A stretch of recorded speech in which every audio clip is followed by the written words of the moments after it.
Have you lost your card and are concerned that someone else might use it? Protecting your account or card is simple. Follow these simple steps to immediately block your card and request a new one.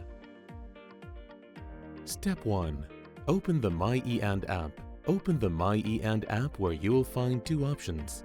1. Click on Banking from the categories on the home screen to log into your e&Mashreq account.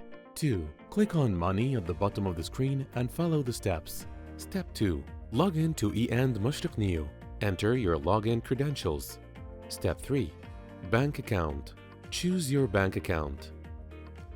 Step 4. Card control. Access card control.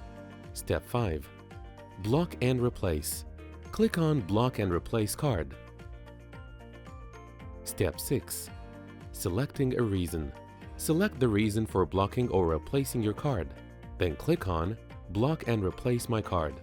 And just like that, your card has now been blocked and a replacement is on its way. That's it. Happy banking!